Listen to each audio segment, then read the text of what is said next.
आपके साथ हिमानी नैथानी। शाम के 5 बजने को हैं और हम लेकर हाजिर हैं अपनी खास पेशकश 5 का प्रहार, जिसमें आज हम बात करने वाले हैं दिल्ली की।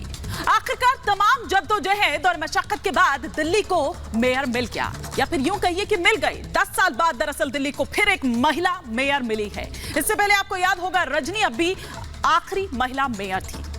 मेयर पर मचा जो घमासान है, और डेप्यूटी मेयर भी, बल्कि मैं ये कहूंगी कि वो तो खत्म हो गया, लेकिन दिल्ली में इसी के साथ एक नई जंग की शुरुआत हो चुकी है, और वो है जासूसी कांड की जंग, जिसमें दिल्ली के डिप्टी सीएम मनीष सिसोदिया की मुश्किलें बढ़ गई हैं, क्योंकि गृह मंत्रालय की ओर से मनीष सिसोदिया पर मुकदमा चलाने की मंजूरी दे दी गई है। दरअसल सीबीआई ने फीडबैक यूनिट पर जासूसी का आरोप लगाते हुए डिप्टी सीएम मनीष सिसोदिया और अन्य अधिकारियों के खिलाफ केस दर्ज करने की अनुमति मांगी थी, और अब इस कथित जासूसी मामले में सिसोदिया के खिलाफ केस चलाने की मंजूरी मिलने से दिल्ली की सियासत एक बार फिर से गर्मा गई है। सिसोदिया पर फीडबैक यूनिट के जरिए जासूसी कराने का आरोप है, तो वहीं इस मामले पर आम आदमी पार्टी ने बीजेपी के आरोपों को झूठ का पुलिंदा बताया है। डिप्टी सीएम मनीष सिसोदिया ने ट्वीट कर कहा कि अपने प्रतिद्वंदियों को झूठे केस में फंसाना कमजोर और कायरता की निशानी है।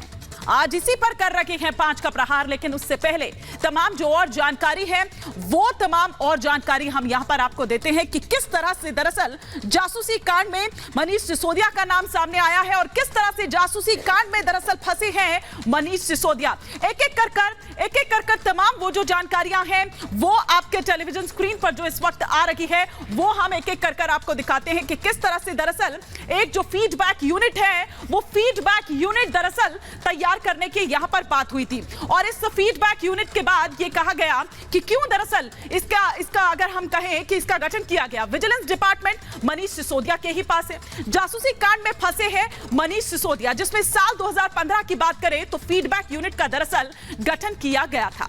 अब इसके बाद अगर हम देखें तो फीडबैक यूनिट में 20 अधिकारी काम कर रहे थे। फीडबैक यूनिट पर जासूसी करने के जो आरोप हैं वो दरअसल लगे थे कि फीडबैक यूनिट ने तमाम लोगों की जासूसी कराई, जिसमें पॉलिटिकल लोगों की अगर बात करें तो वो बहुतायत में थे। फरवरी 2016 से सितंबर 2016 तक का जो पूरा मामला है वो सामने आया। नेताओं अफसरों की जासूसी कराने का ये आरोप दरअसल लगा है। यूनिट के लिए एलजी से अनुमति नहीं ली गई थी। बिना एलजी के अनुमति के दरअसल ये जो गठन है इस यूनिट का वो कर दिया गया। सीबीआई को शुरुआती जांच में कुछ ऐसे सबूत मिले हैं। सीबीआई ने अपनी रिपोर्ट में फीडबैक यूनिट को लेकर दावा दरअसल किया था, और इसीलिए दरअसल मंजूरी मांगी गई। जिस तरह से मैंने पहले भी आपसे कहा कि 700 से ज्यादा केसेस जिसकी जांच की बात यहां पर की गई, इनमें से 60% मामले राजनीति से जुड़े हुए हैं। सीबीआई ने सिसोदिया के खिलाफ एफआईआर की अनुमति मांगी, एफआईआर की अनुमति मिल गई, तो अब दरअसल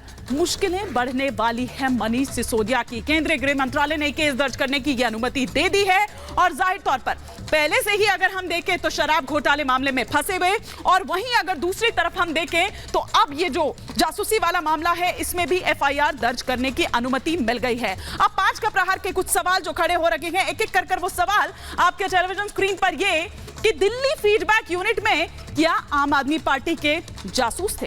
दूसरा सवाल ये कि क्या सिसोदिया ने विरोधियों की जासूसी करवाई? तीसरा सवाल ये कि फीडबैक यूनिट का क्या गलत इस्तेमाल किया गया? चौथा सवाल ये कि क्या दोहरी मुश्किल में फंस गए हैं मनीष सिसोदिया? पांचवा और अंतिम सवाल ये कि जब कुछ गलत किया ही नहीं, जैसा कि हमेशा कहा जाता है, तो फिर जांच पर सवाल क्यों? ये तमाम सवाल होंगे। कई खास